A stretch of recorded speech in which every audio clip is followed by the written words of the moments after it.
Messieurs les anciens bâtonniers.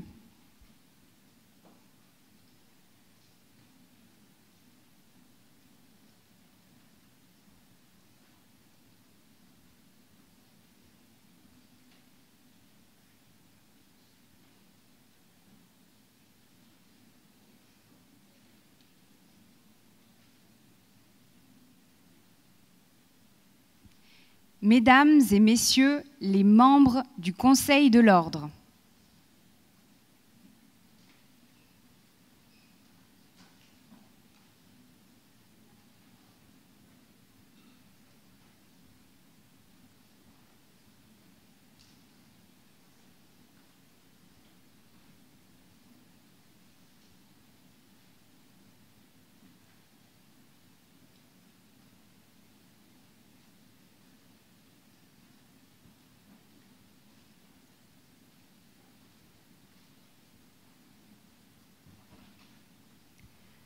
Monsieur le bâtonnier Pierre Dunac et Monsieur le vice-bâtonnier Frédéric Langlois.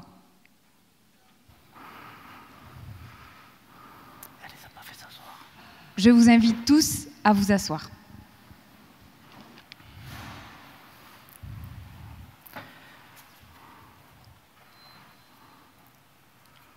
« 1492. Voilà 530 ans, exactement, mon cher Frédéric, les navires d'Isabelle de Castille, notre proche voisine de l'autre côté des Pyrénées, découvraient un nouveau continent. Un nouveau monde, cette année-là, s'ouvre également à Toulouse.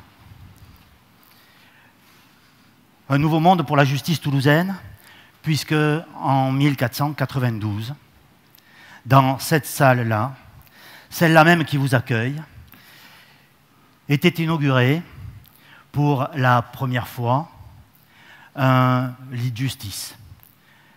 Cette salle s'ouvrait à la justice. 530 ans d'histoire judiciaire nous contemplent du haut des 187 caissons qui nous surplombent. On jugea ici de l'usurpation d'identité de Martin Guerre, du crime de lèse-majesté du duc de Montmorency, en présence, et ce n'est pas rien, de Montaigne. Voilà 260 ans, on condamna Jean Calas. Le R de République orne ses murs, en remplacement du K, dont vous observerez qu'il persiste à sa pointe oblique supérieure à l'arrondi du R. K pour Carolus, en hommage à Charles VII, qui décida de sa construction. François Ier et Charles IX y ont tenu un lit de justice. C'est dire si le lieu porte en lui toute la symbolique d'une justice indépendante, exercée au nom d'une souveraineté pour le bien de tous. C'est ici que chaque année, depuis toujours, les nouvelles promotions d'avocats prêtent serment.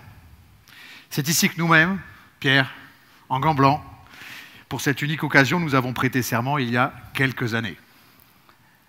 Quelques années, je me souviens aussi que c'est ici que j'ai élimé pour la première fois ma robe d'avocat fraîchement confectionnée sur les bancs d'une cour d'assises. Assister en cela du regard chaleureux et des paroles toujours bienveillantes de celui qui est un monstre sacré de notre barreau, Georges Catala. Je veux immédiatement lui rendre hommage pour dire combien je suis ému d'avoir été contraint finalement, le 31 décembre, d'acter le fait que ce combattant des cours d'assises avait décidé de raccrocher la robe après 53 années de combat, d'empathie, de fulgurance, d'intelligence, de lapsus aussi, qui en réalité n'en était point, et lui permettait seulement d'allier le verbe et le rire. C'est évidemment grâce à lui aussi que cette salle d'audience, pour moi, a un parfum particulier. Quel endroit incroyable. Un endroit qui respire le contradictoire. L'odeur du tissu, les sacs de preuves d'antan, des robes noires, des robes rouges, de l'hermine et des fauteuils de velours.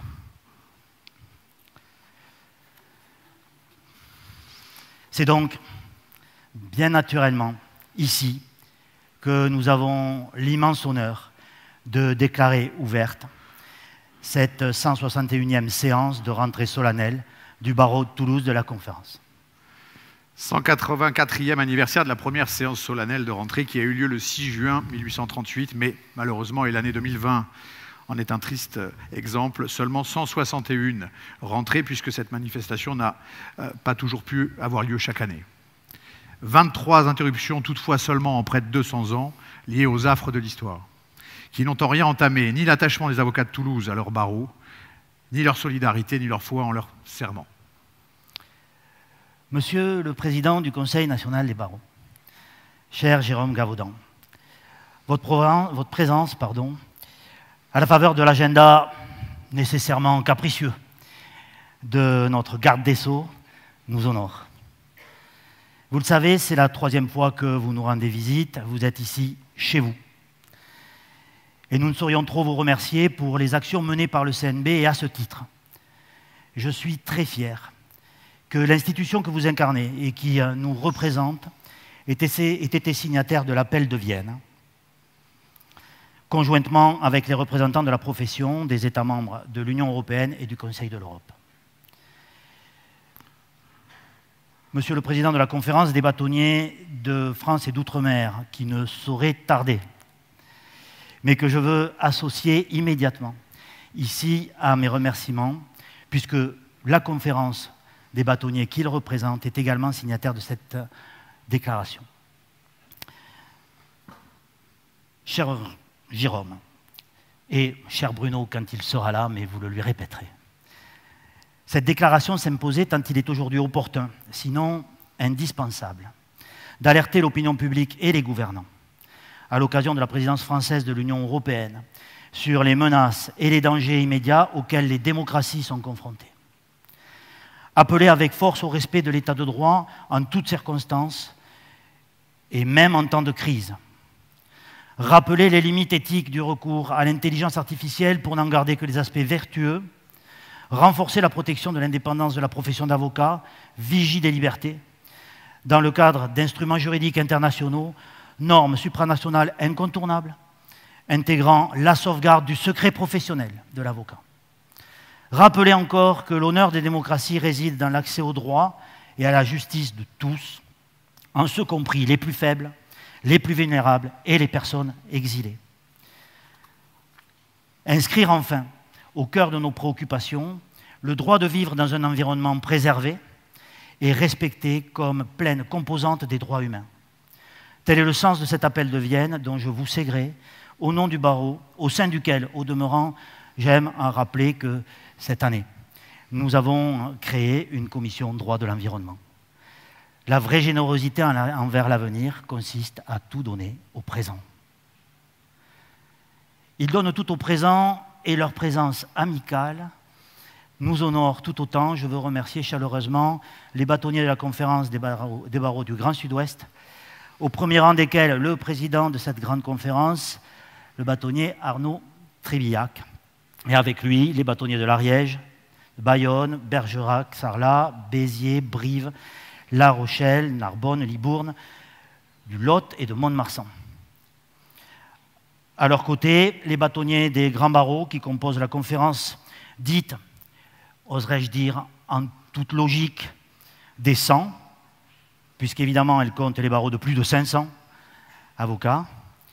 Bienvenue à nos amis bâtonniers d'Aix-en-Provence, Bobigny, Bordeaux, Créteil, Grasse, Grenoble, Hauts-de-Seine, Lyon, Marseille, Montpellier, Nice, Rennes, Rouen, Strasbourg, Toulon, Val d'Oise et Versailles.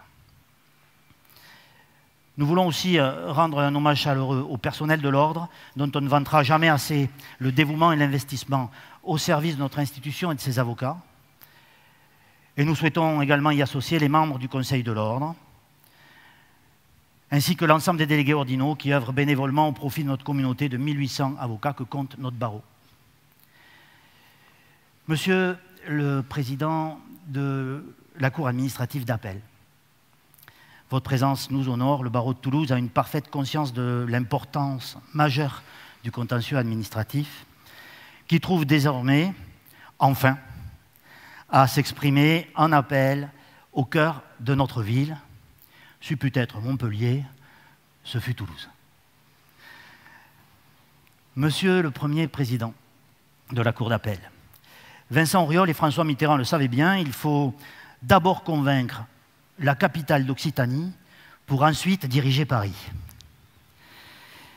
Nous vous adressons ici nos sincères félicitations pour votre nomination et toutes nos réussites dans vos nouvelles fonctions. Vous accompagne. Monsieur le procureur général, merci de rester parmi nous.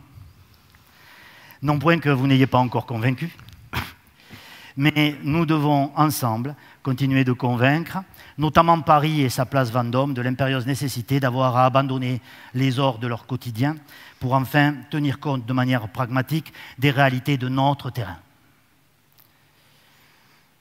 Madame la Présidente du tribunal administratif, Monsieur le Président du tribunal de commerce, Madame la Présidente du Conseil de prud'homme, vous savez, le barreau de Toulouse profondément investi au sein de chacune de vos juridictions. Permettez-moi de vous associer pleinement à nos remerciements. Nous savons le tribunal administratif en souffrance de moyens, lui aussi, pour l'heure. Revers peut-être un peu mal anticipé de la médaille cour d'appel. Nous savons les projets concernant un éventuel tribunal des affaires économiques, un possible tribunal du travail, nouvelle sémantique pour les tribunaux de commerce et les conseils de prud'homme.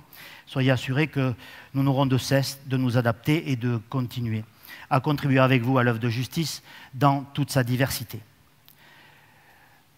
Madame la représentante Madame la présidente de région, Carole Delga, Madame la conseillère régionale, je suis fort aise de vous voir en cette rentrée solennelle présente ici. Vous aviez loupé la précédente et vous nous faites le bonheur. Je sais quel est votre attachement, Madame, à la fois au droit, mais aussi au barreau de Toulouse. Merci de votre présence.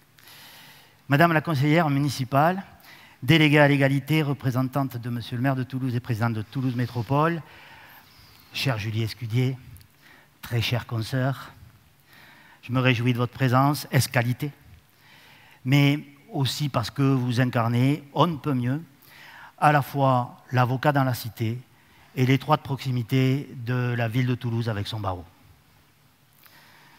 Monsieur le président de l'université de Toulouse 1 Capitole, monsieur le doyen de la faculté de droit, sincères félicitations à vous pour votre récente élection. Cette faculté a édifié tant d'avocats, de magistrats, de personnel de justice, dont beaucoup sont ici aujourd'hui. Vous avez toute notre reconnaissance et nous formons ensemble le vœu d'une proximité toujours plus grande entre nos deux institutions. Mesdames et messieurs les magistrats, mesdames et messieurs les présidents des chambres et ordres professionnels, mesdames et messieurs les hautes personnalités civiles, militaires et religieuses, mes chères consoeurs, mes chers confrères, mesdames et messieurs, merci à vous toutes et à vous tous, une fois encore, d'être présents ici en ce jour, nonobstant la chaleur qui nous accable. 18 mois de bâtonnat, c'est insignifiant. Monsieur le président de la conférence des bâtonniers, je vous en prie, prenez place. J'ai déjà dit un mot gentil pour vous, je ne le répéterai pas. 18 mois de bâtonnat, disais-je, c'est insignifiant dans le sablier du temps de ce lieu intemporel. 18 mois parcourus à deux, non point 9 mois chacun, mais bien 18 mois ensemble. Oui, nous avions à nous deux, au 1er janvier 2021, plus d'un demi-siècle d'exercice de la profession dans des domaines différents. Et fort de ce que nous croyons être une expérience, nous pensions bien connaître les ressorts de ce métier et nos contemporains. Nos certitudes, s'il en était, ont très vite été dissipées, et ce dès le premier courrier nuitamment adressé le 1er janvier. Justement, et son auteur se reconnaîtra probablement.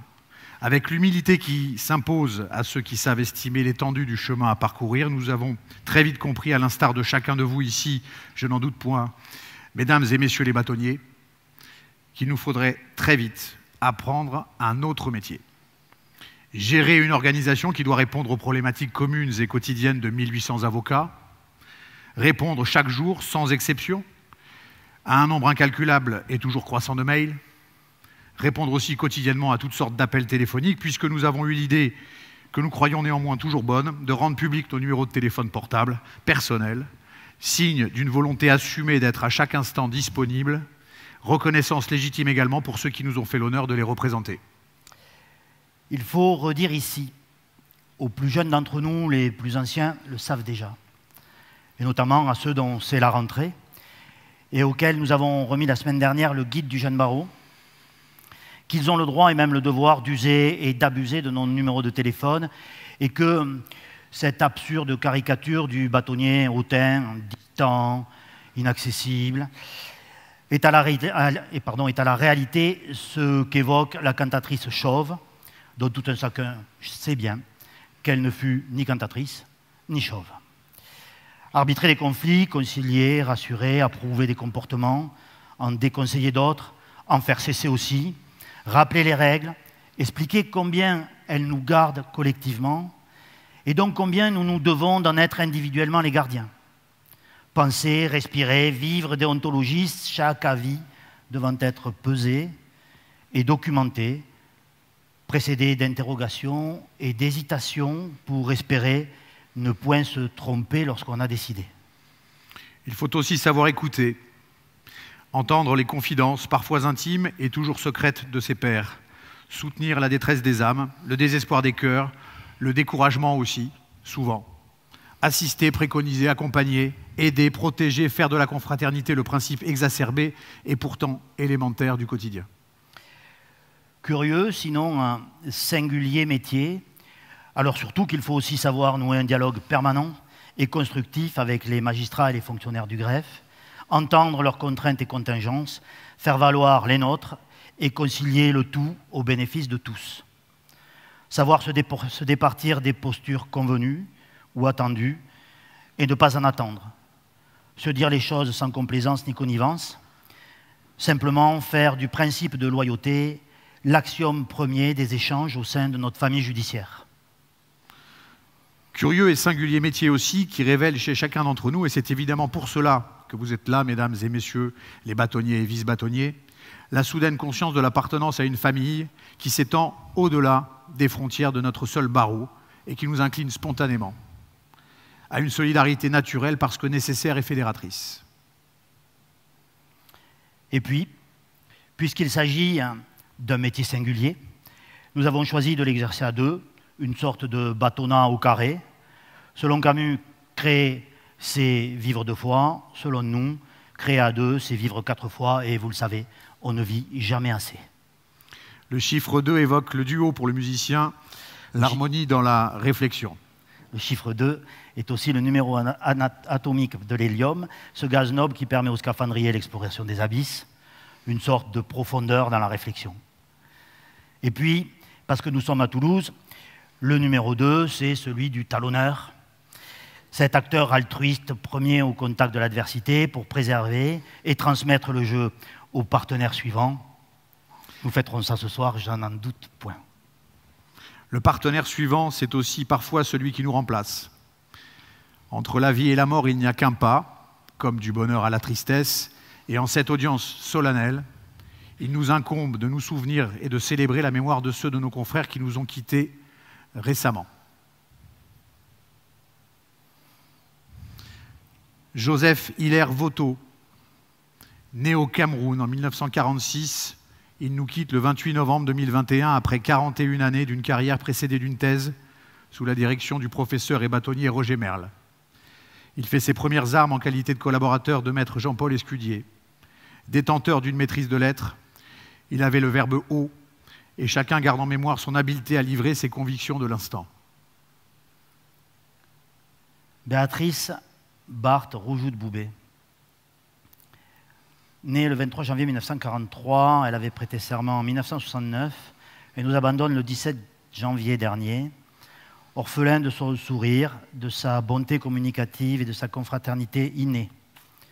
Longtemps membre du Conseil de l'Ordre, puis avocat honoraire, elle fut la confidente naturelle de ceux qui étaient dans la difficulté ou l'épreuve. Animée d'une bienveillance spontanée pour son prochain, elle aimait aussi découvrir le monde sur lequel elle portait toujours un regard émerveillé. Philippe Doutre-Chembry. Né le 18 juillet 1966, il était de la promotion 1992. Il nous quitte au mois de mars dernier après 12 années de lutte contre la maladie qui, à son corps défendant, l'écarta des prétoires où il aimait penser à dire qu'il reviendrait un jour. Permettez-moi d'associer l'ordre des avocats au deuil des fonctionnaires des greffes, des magistrats, de la famille et des amis, et d'évoquer la mémoire de Madame Sandrine Alarcon, greffière connue, appréciée de tous, cheville ouvrière de la facilitation du quotidien de chacun. Elle était de notre partie intégrante de notre grande famille judiciaire. De la vie à la mort, il n'y a qu'un pas. De l'état de droit à l'état de guerre, il n'y a même pas un pas. Juste une petite marche, celle du populisme nourri au relent d'un nationalisme obscur et funeste. Comment ne pas penser un instant ici à ceux de nos confrères que nous affrontions hier sur les terrains festifs des luttes sportives et que nous sommes impuissants aujourd'hui à secourir. Comment vous décrire la brutalité de la tempête qui les emporte et les contraint à renoncer à la bataille des mots pour prendre les armes? Parce que nous les connaissons, parce qu'il y a moins de 4 mois, ils s'entraînaient encore pour porter haut les couleurs de leur barreau lors de la traditionnelle Coupe du Monde de football des avocats. Ce soir, ils sont parmi nous. Regardez-les.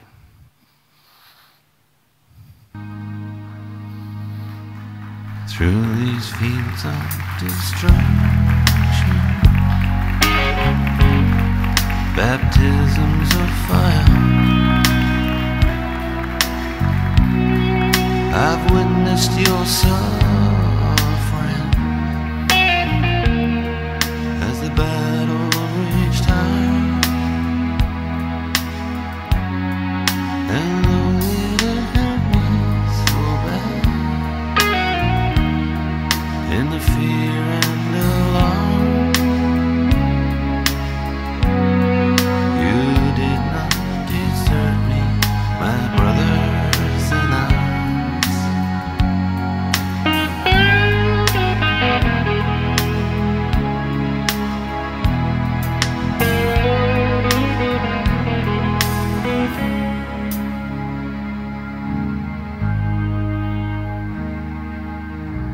There's so many different worlds, so many different suns, and we have just one world, but we live in different ones.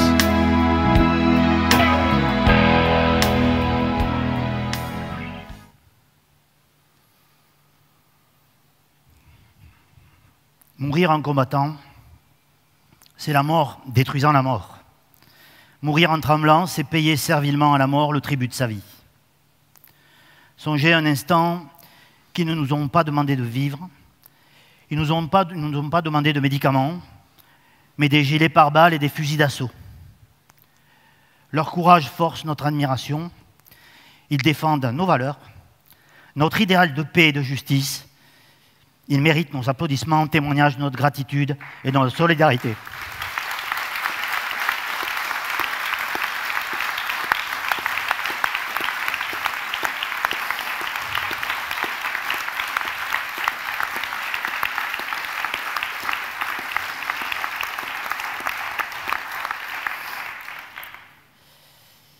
Merci, encore merci. Nous, gens de justice, famille judiciaire, n'avons ni frontières, ni pays. Il n'est pas des États de droit. Il n'y a qu'un État de droit, l'État de l'être, celui qui nous réunit par-deçà les limites de nos territoires, au-delà de nos différences culturelles, en une conviction unique qui résume tout, la justice. Et il n'y a d'ailleurs pas de démocratie sans justice. L'heure n'est finalement pas plus légère ici lorsqu'il s'agit, au gré d'une petite loi, une de plus, autoproclamée de confiance, de présomptueusement prétendre avoir réparé notre justice. Et pourquoi pas bientôt nous défendre de peindre la prudence, de donner à Thémis ni bandeau, ni balance. Concédons que le discours politique respire la sincérité, mais convenons qu'il a le souffle court. Notre justice est à bout de souffle, prête à s'effondrer au bout d'une ruelle, celle filmée par Jean-Luc Godard sous les yeux de cette fiancée perdue de la place Vendôme qu'il a si longtemps pourtant dénoncée. Que le faste et le lustre de cette salle d'audience ne nous égarent pas. Ils ne sont que les trempe-l'œil d'une justice en totale déshérence, abandonnée depuis des décennies. Des trompe-l'œil qui cachent mal les dossiers qui s'entassent dans les greffes. Autant de vies rendues impossibles dans l'attente de l'issue d'un litige qu'un jour peut-être un juge finira par trancher. Cette vacuité institutionnelle interroge le concept même de démocratie au XXIe siècle. Comment en effet une justice peut-elle être indépendante dès lors qu'elle n'est pas maître de son budget ? Comment peut-il y avoir séparation des pouvoirs dès lors qu'il revient à l'exécutif de répartir les moyens matériels et humains entre les juridictions ?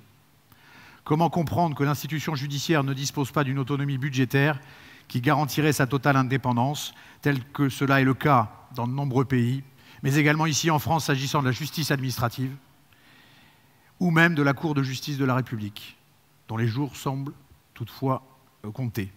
Trompe-l'œil que le décorum ne suffit plus à dissimuler à nos concitoyens confrontés à des délais de procédure inacceptables. Le manque de moyens donnés à la justice ébranle un contrat social déjà contesté par certains qui ne s'en cachent même plus et qui au contraire exalte populisme et complotisme. Il ne suffira pas d'un texte fourre-tout pour restaurer la confiance des citoyens dans l'institution judiciaire, monsieur le bâtonnier. Depuis plus de 30 ans, la justice n'est malheureusement plus un sujet pour nos gouvernants. Dans un monde où le slogan a remplacé le concept, d'aucuns placent la sécurité au-dessus de la justice. De la perte d'intérêt à l'absence de moyens, il y a là une logique comptable implacable. Dans cette même logique, certains aujourd'hui imaginent, à défaut de donner à la justice la capacité matérielle qu'elle mérite, d'extraire du ministère du juge des pans entiers de contentieux. Nous sommes à l'ère de la grande mystification de la déjudiciarisation à multiples visages. Tout d'abord la barémisation qui annihile le pouvoir d'appréciation du juge et qui n'est autre que le sacrifice du juge et de l'équité sur l'autel de la rationalisation et de la simplification à bas prix. Ensuite, les modes alternatifs de règlement des différends ou des litiges, c'est selon, marde ou marle. Un mauvais arrangement vaut mieux qu'un bon procès, certes, s'il s'agit de dire qu'un jugement contraignant est plus désagréable qu'un accord consenti. Mais aujourd'hui, la tentation est devenue grande d'user des modes alternatifs comme d'une voie systématique de délestage du flux des contentieux que l'institution judiciaire est dans l'incapacité d'absorber. Si vous voulez voir un juge, vous attendrez au moins une année, alors démardez-vous. L'injonction de rencontrer un médiateur n'est autre, bien souvent, qu'un tour de passe-passe qui permet de différer le moment où le juge devra se pencher sur le litige, tout en donnant l'illusion au justiciable que son dossier est en cours de traitement.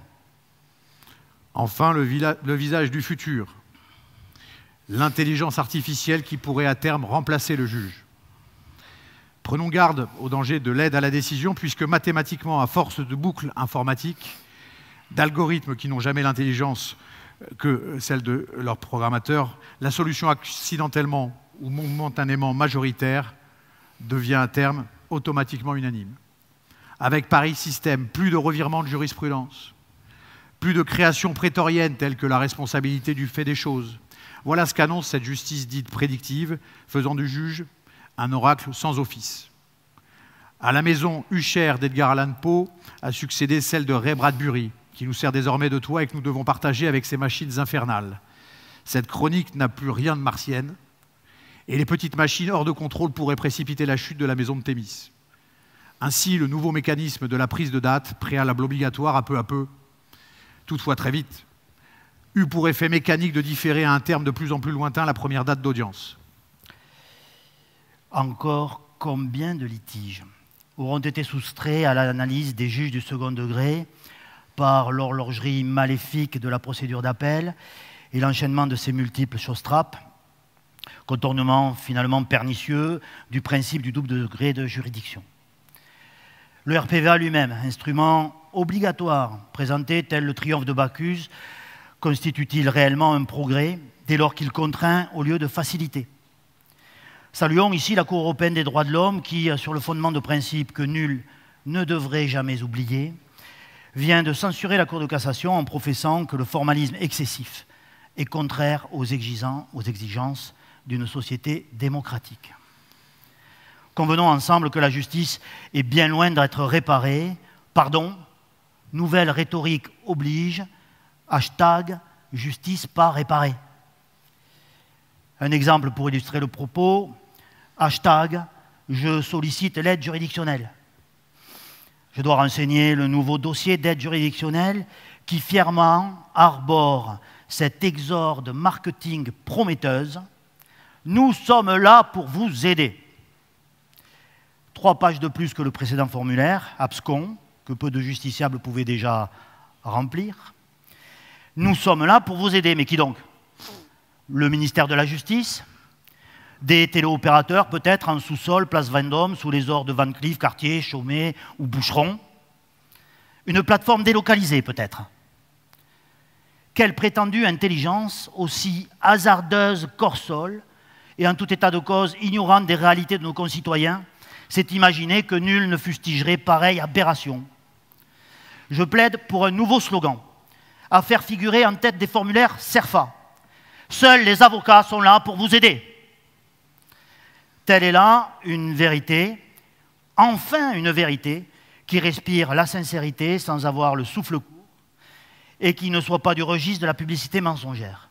Autre vérité, rien n'est fait pour aider l'avocat. Hashtag, rien n'est fait pour aider l'avocat.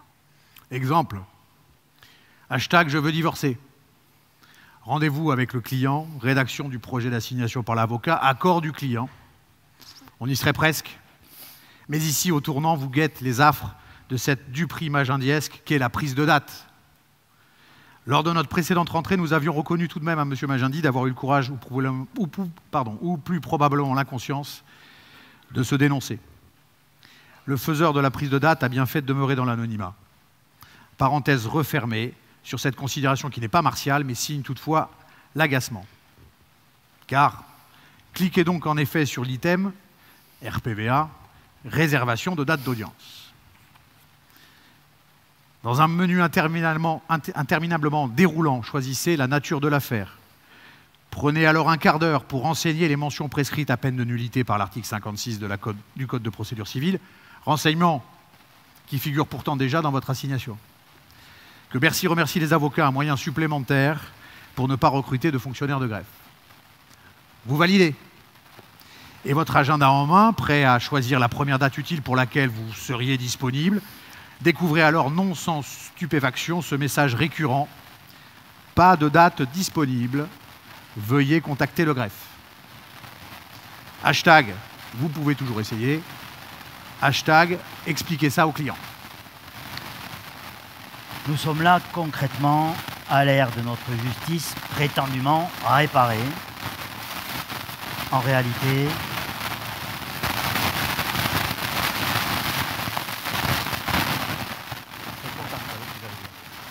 il faut réparer le micro aussi.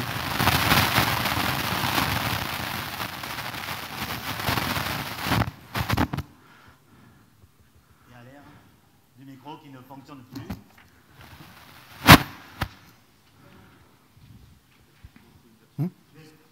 On essaie la censure.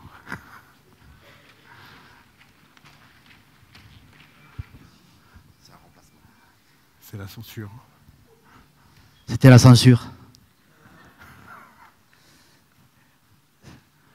C'est l'ère de plus rien ne marche.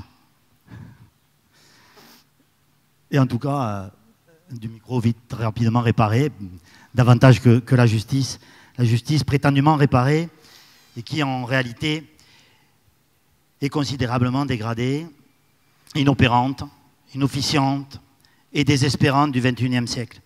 Quel est le sens d'une démocratie qui n'est plus capable de mettre en œuvre les moyens nécessaires à la résolution pacifique des conflits, pilier du contrat social? Il est temps de se pencher sérieusement au chevet de l'institution judiciaire qui, si elle échoue dans ses missions, laissera la place à la justice privée, celle des règlements de compte, de la vengeance, du populisme, du communautarisme, et fera le lit des autocrates les plus sombres, ceux qui voudront peut-être un jour nous imposer le choix du prénom de nos enfants. Nos enfants, ce sont eux qui nous intéressent, qui nous préoccupent et pour l'édification desquels il faut sans cesse répéter que l'autorité judiciaire est gardienne de la liberté individuelle. Ainsi seront-ils de ceux qui sauront faire entendre leur voix et résister à la propension bureaucrate d'une mainmise du chiffre sur l'esprit, de la technocratie comptable sur le droit. Il faudra encore savoir rompre avec cette réserve inculquée, qui ne doit être qu'individuelle et non point collective, sauf à confiner chacun à la résignation, pour exiger que la justice, l'institution judiciaire, et seulement l'institution judiciaire, ait les moyens de son indépendance dans l'exercice de ses missions au nom du peuple français et pour le bien commun. La communauté des avocats toulousains a soutenu sans hésitation la tribune courageuse des magistrats et fonctionnaires de greffe, qui pour la première fois dénonçait une justice à bout de souffle, dont les acteurs du quotidien sont en détresse éthique. Pour conclure, sur une note positive, ou que nous souhaitons positive, je voudrais vous assurer que notre communauté sera là encore, n'en doutez pas, chaque fois qu'il sera question de défendre notre idéal de justice, et la seule sentence qui vaille, celle de Sartre, l'homme est condamné à être libre. Je vous remercie.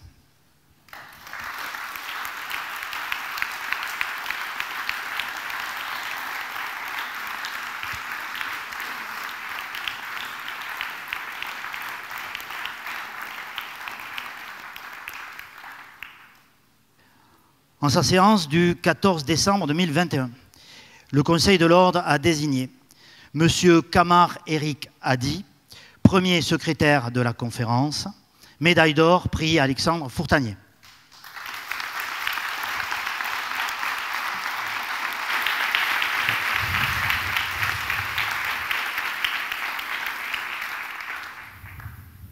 M. Louis Weilingaz, qui n'est pas là aujourd'hui et parce qu'il a rejoint le barreau de Saint-Denis à La Réunion. Il y a aussi des chanceux parmi nous. Et Madame Ophélie Dormière, deuxième secrétaire ex aequo de la conférence, médaille d'argent, prix Henri Ebelot.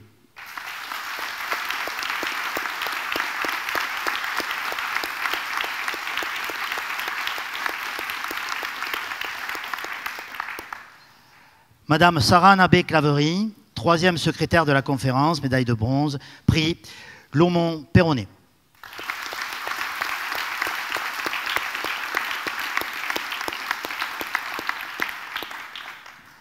Monsieur Clément Rouget, quatrième secrétaire de la conférence, prix Françoise Duby.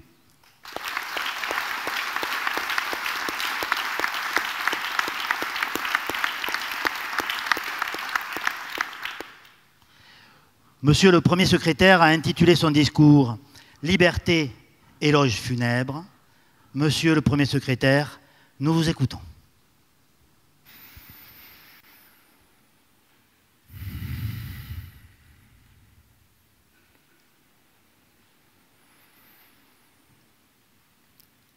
Ma muse, mon élégante, mon unique, quel honneur tu me fais, à moi pauvre diable, à moi jeune insolent que l'on plaça ici, de porter ton digne verbe devant tous aujourd'hui.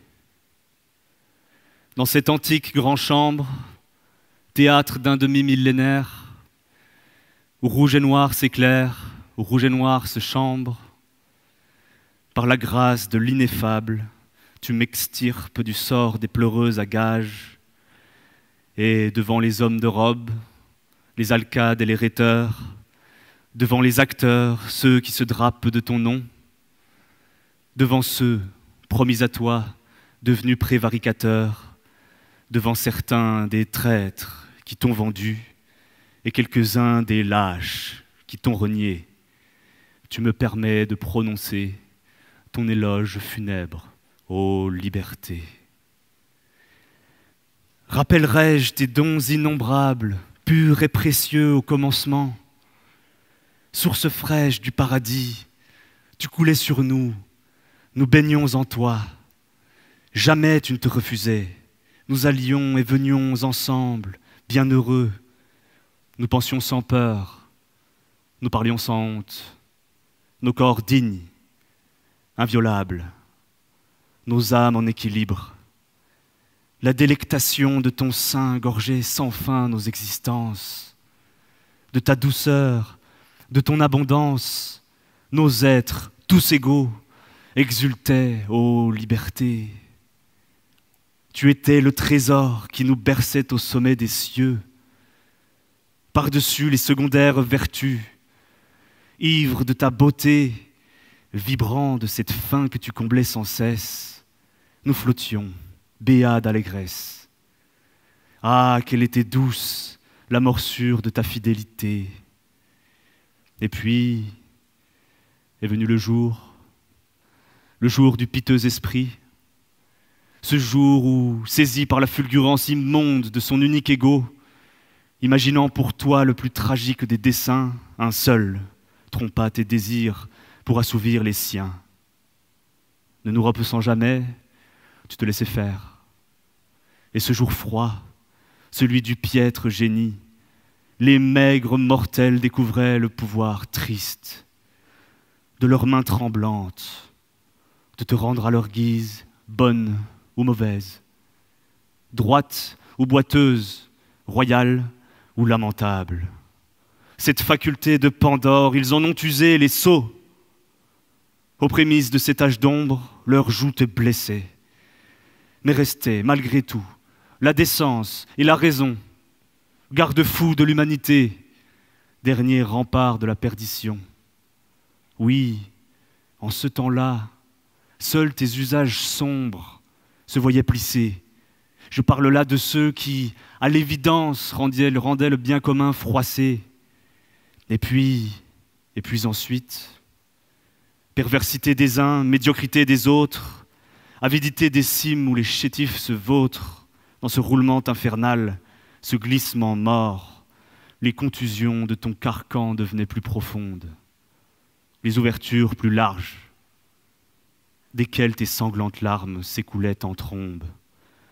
Mais s'ils t'ont sans cesse meurtri, si petit à petit ils t'ont placé dans l'oubli, ô liberté, leur cruauté, je ne pouvais l'imaginer ainsi que celle dont ils ont fait preuve depuis 2 ans et demi.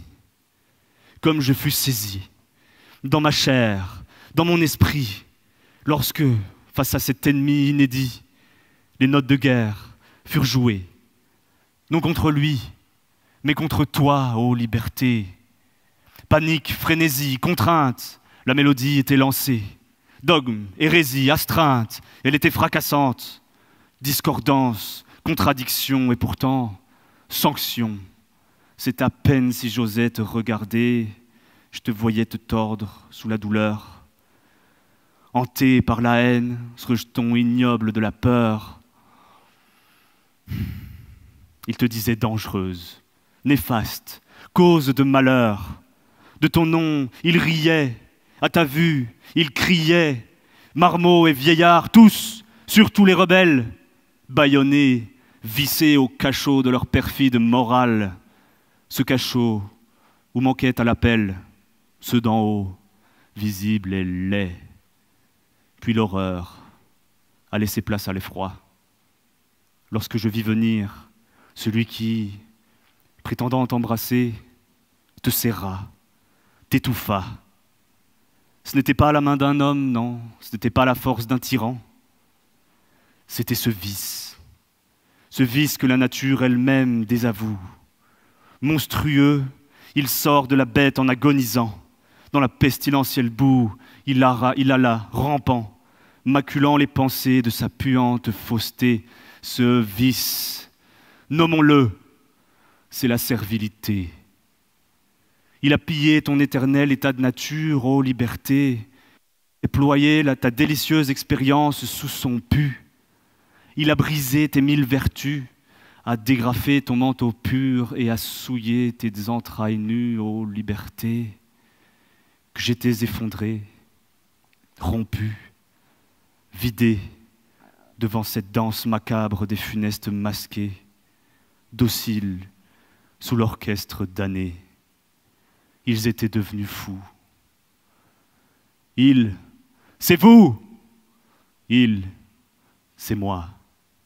Nous acceptions tout venu des maudits rois. Je voulais leur dire, ô mortels, ô douces âmes, quel sortilège plane sur nos êtres, quels mauvais anges règnent en nos têtes à tel point que nous soyons si prompts à accepter l'infâme. Mais je me taisais, moi, coupable sous silence. Aujourd'hui, ils regrettent, ils ne sont pas fiers. Ils déterrent ta marionnette, te miment pour mieux t'achever. Mais ce n'est plus toi, je le sais. J'ai vu où tu t'en es allé. Alors, face à l'horizon noirci, je veux te suivre. Partir, m'enfuir et vivre vers toi pour qu'encore tu m'enivres. Que tu m'enlaces, que tu me livres à tes caresses de soie. Le corps noble, l'esprit grivois, que tu me laisses, ô liberté, demeurer auprès de toi, m'assoupir au creux de tes mains, laisser ton voile défaire les nœuds, tressés de griffes et poings humains, entendre ton rire, tes chants, tes vœux, apaiser les marques de Caïn. Berce mon âme, soutiens-moi demain, moi que tu as placé là, insolent devant les siens. Laisse-moi la chance de te ressusciter. Ô toi qui m'es si cher, toi douce liberté.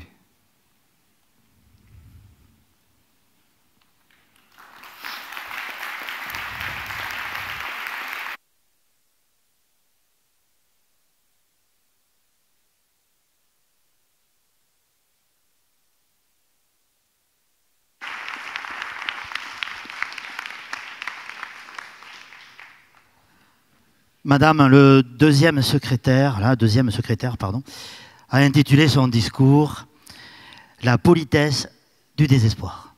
Madame la deuxième secrétaire, vous avez la parole.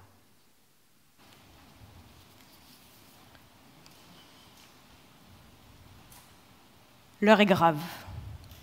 Nous y sommes. Au commencement était le Verbe, et pour le servir à cet instant, il devrait être deux. L'heure est grave. Nous y sommes.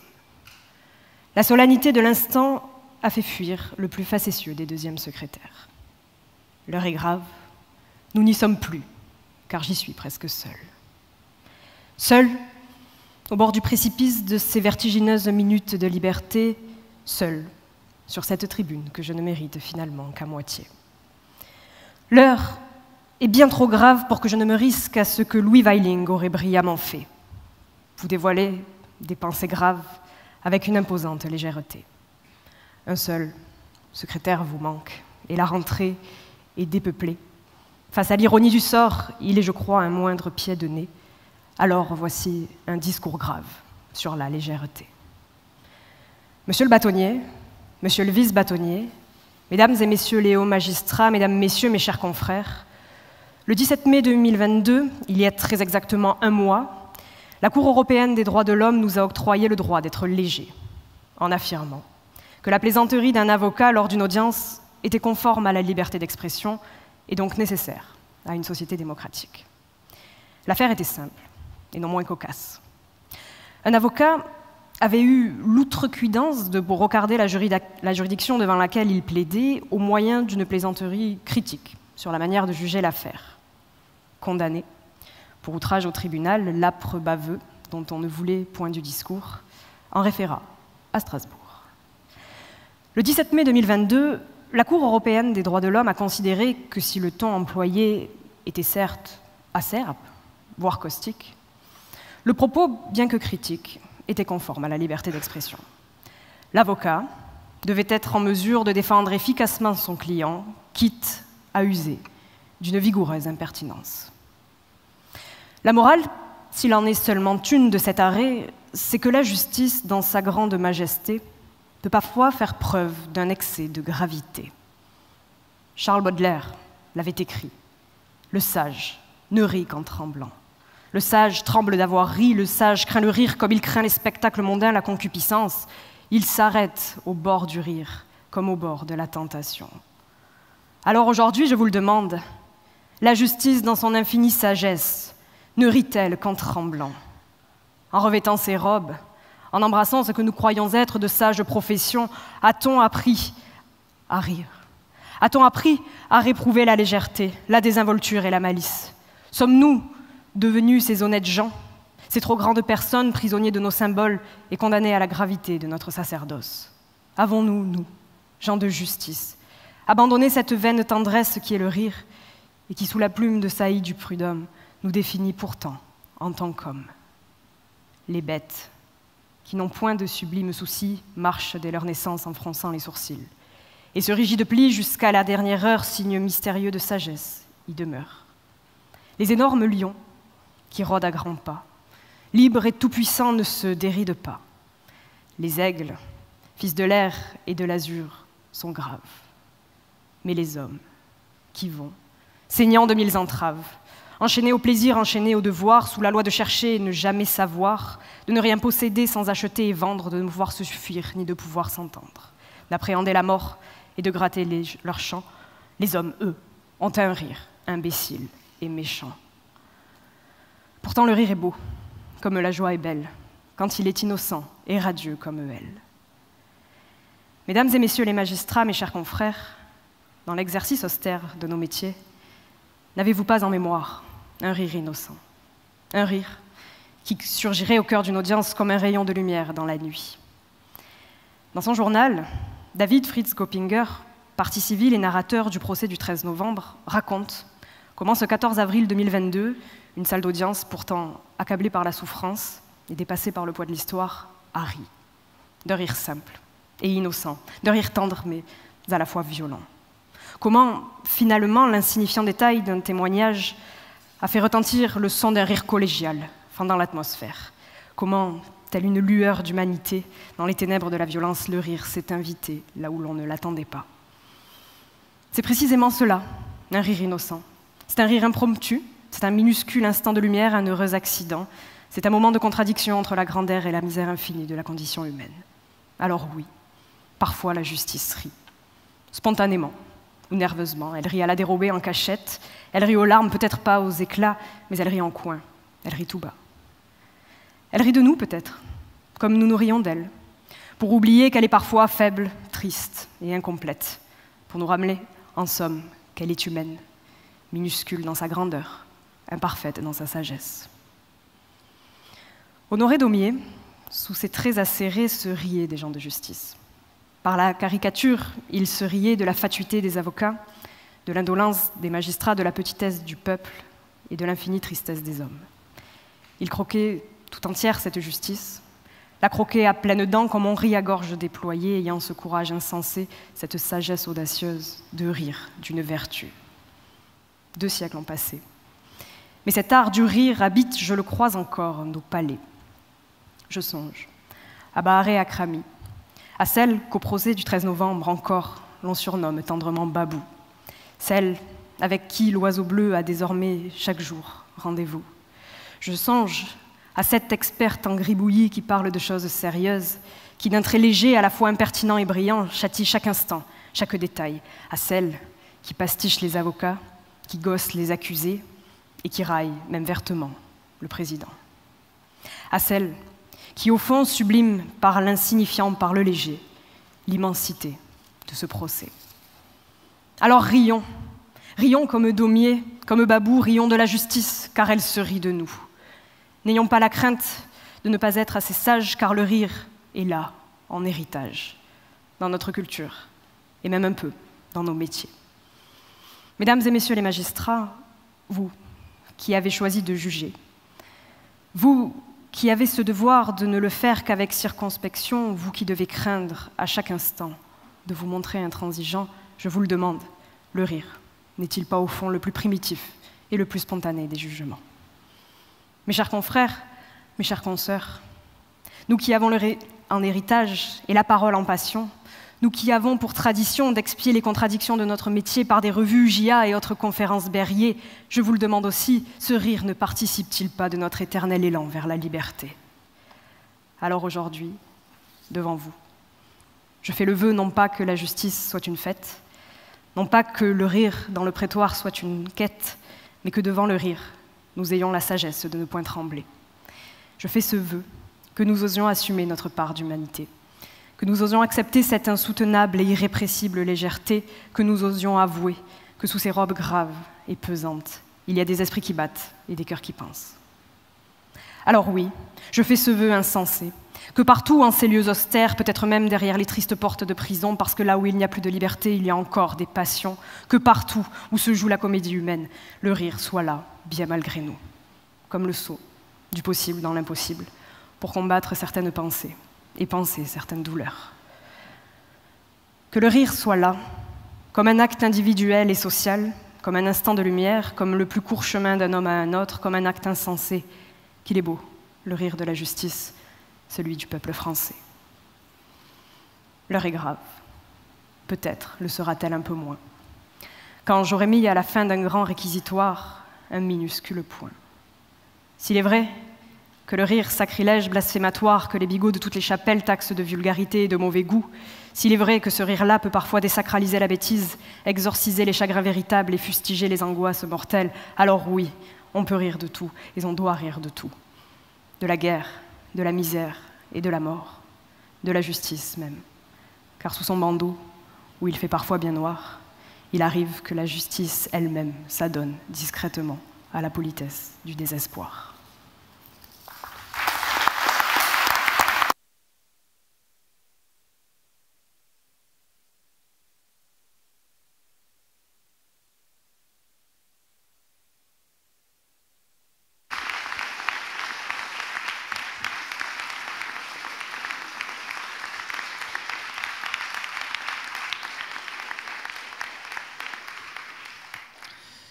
Avant de clore cette séance, il est l'heure de remettre les prix aux lauréats. Pour remettre le prix Alexandre Fourtanier, médaille d'or de la conférence à M. Camar Ericadi, premier secrétaire, j'appelle M. Jérôme Gavaudan, président du Conseil national des barreaux.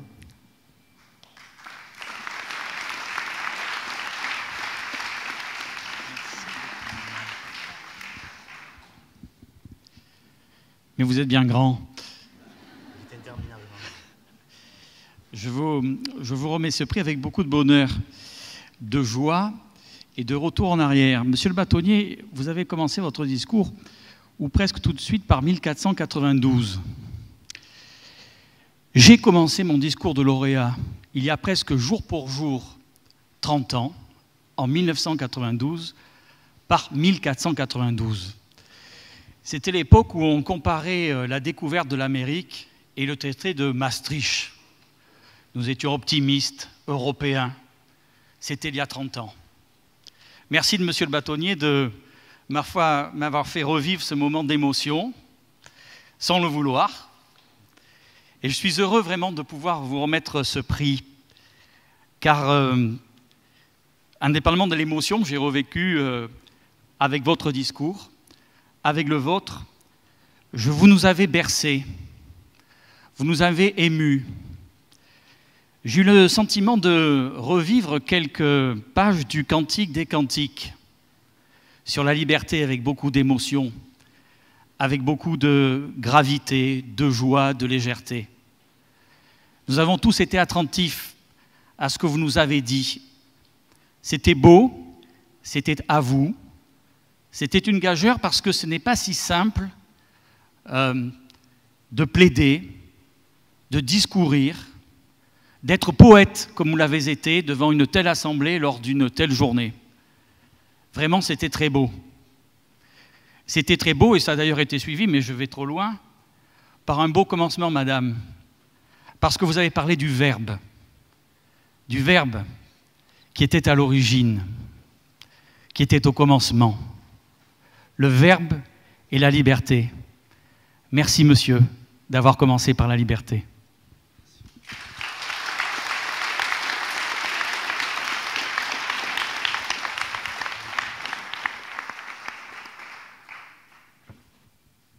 Pour remettre le prix Henri Ebelot aux 2 médaillés d'argent, ex aequo, dont un n'est pas là, mais les 2 sont fort bien représentés par Ophélie Dormière. J'appelle monsieur Jacques Boulard, premier président de la Cour d'appel, et monsieur Jean-François Mout, président de la Cour administrative d'appel de Toulouse.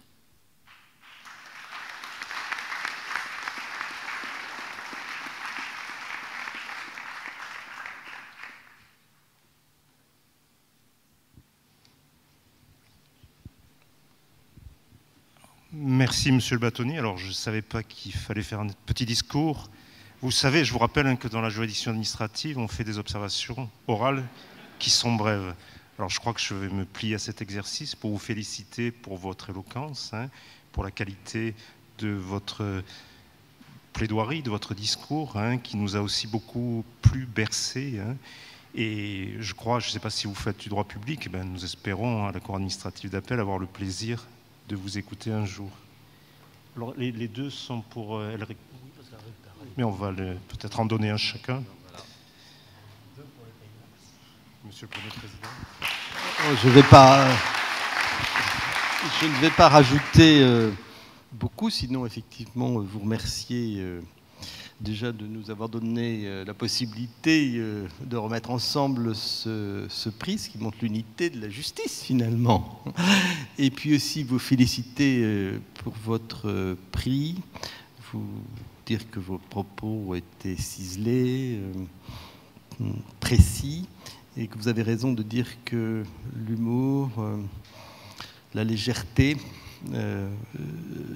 sont sans doute indispensables, surtout lorsque on exerce des métiers comme les nôtres.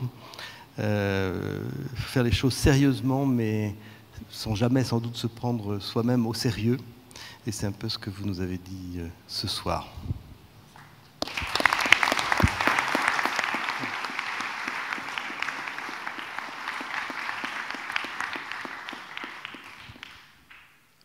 Pour remettre le prix Laumont-Perronnet à madame Sarah Nabé-Clavry, 3e secrétaire de la conférence, je remercie notre consoeur Julie Escudier, qualité de représentante de monsieur le maire de Toulouse, de bien vouloir nous rejoindre.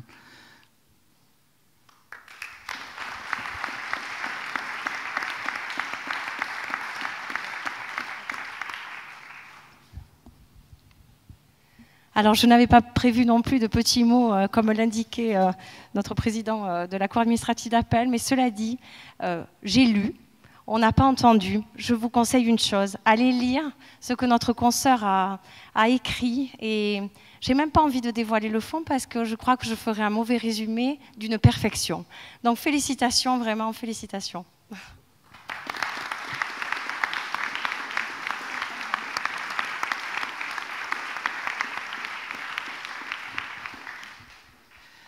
Monsieur Clément Rouget, 4e secrétaire, le prix Françoise Duby vous est remis par monsieur Franck Rastoul, procureur général de la Cour d'appel de Toulouse.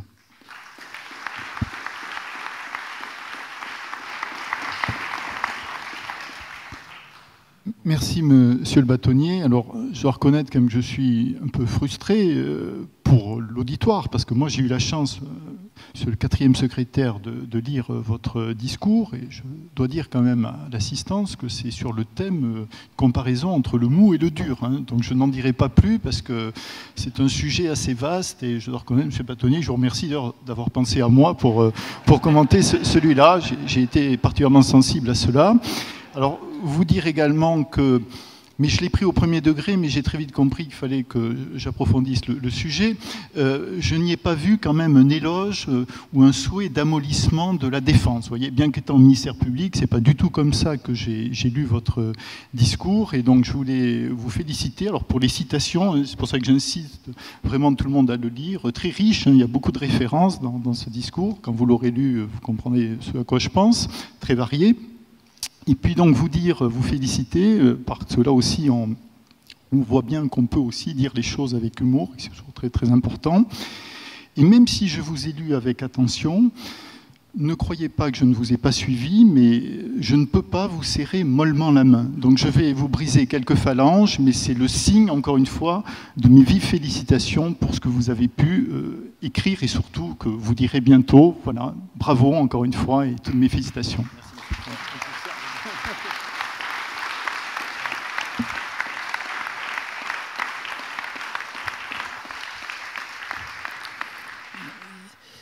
J'ai peut-être omis de dire que l'ensemble de ces discours, et notamment celui de Madame la 3e secrétaire, de Monsieur le 4e secrétaire, sont bien entendu accessibles sur le site de l'Ordre des avocats. Vous pourrez prendre plaisir à leur lecture. Les élèves de l'école des avocats Sud-Ouest Pyrénées ont participé à un traditionnel concours d'éloquence dit de la petite conférence. Le lauréat en a été M. Nicolas Ruiné-Cobé. Son prix lui est remis par M. le bâtonnier Gérard Christol, ancien bâtonnier du barreau de Montpellier et ancien président de la conférence des bâtonniers. Mon cher Gérard.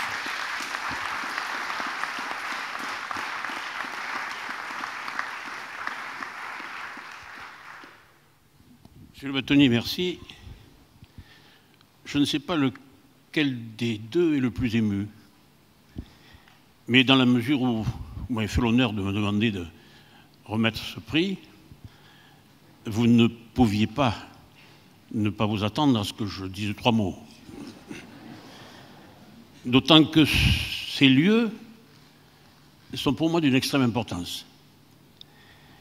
Je vais vous dire ce que je pense, bien sûr, mais quand j'ai eu moi-même le prix du stage, en 1968, après 3 ans de stage, j'ai fait mon discours sur le combat et la mort du duc de Montmorency, condamné par le Parlement de Toulouse à être décapité en place du Salin. Et chaque fois que je pense à ces moments, j'allais presque dire j'y suis. Car en effet, le peuple de Toulouse, après la décapitation, est venu tremper ce mouchoir dans le sang de ce disparu. Et c'est la raison pour laquelle c'est pour moi un moment extrêmement important.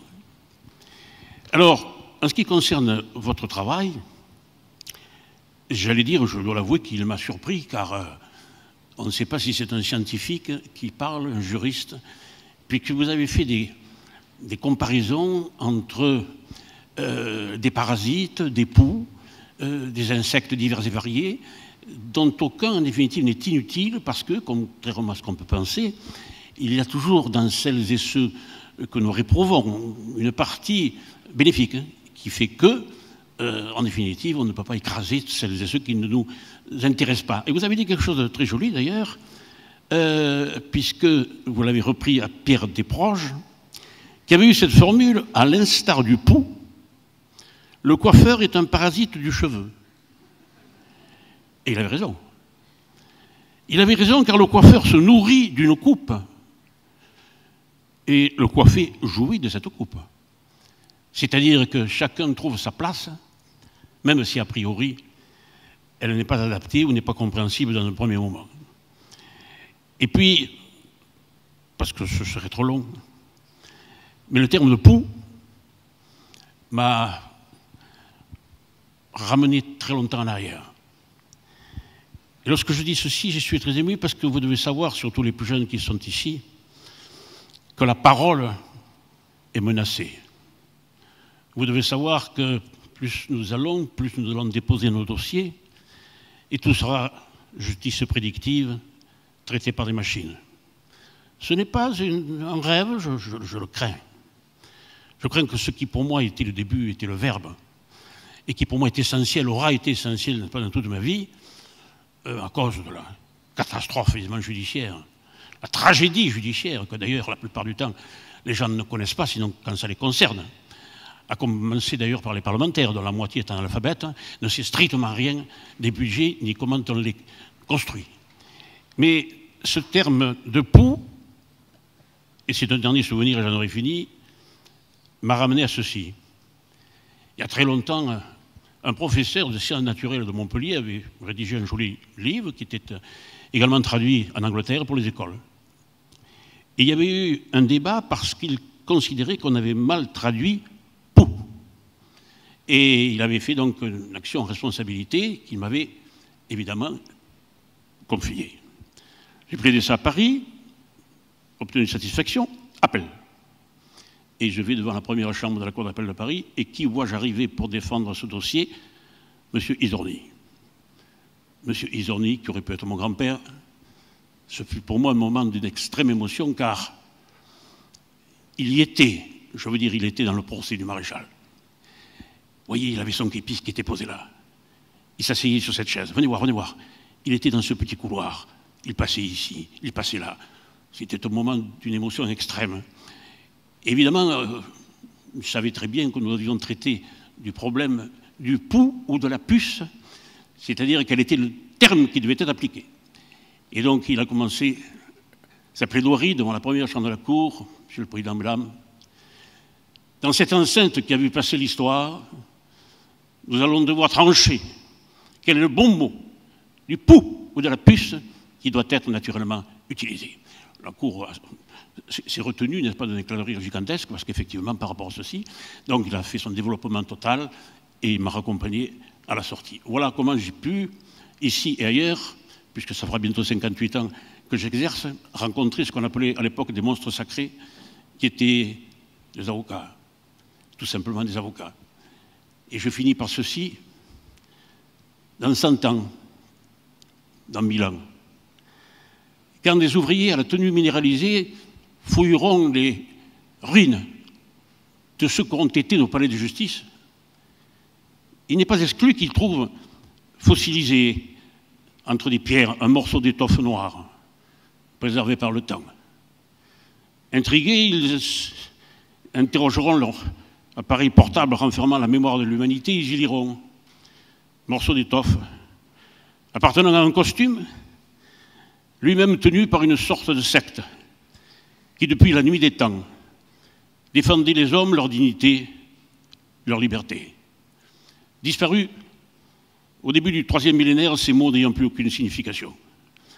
Portés encore par quelques saltimbanques, n'ayant pas su trouver le chemin des images virtuelles et des communications techniques. Mes chers confrères, c'est à vous qu'il revient qu'il n'en soit pas ainsi. C'est à vous qu'il revient d'utiliser toujours ce par quoi nous existons, c'est-à-dire les mots, la chair des mots qui renferment toute la mémoire de l'humanité. Jeune homme, je vous remercie.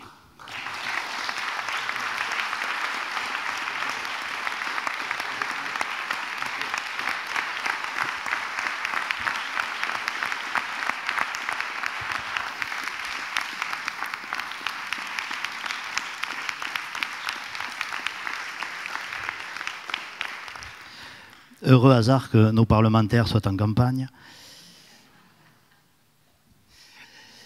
Mesdames, Messieurs, la séance de la 161e rentrée solennelle du barreau de Toulouse et de la conférence est levée. Je vous remercie.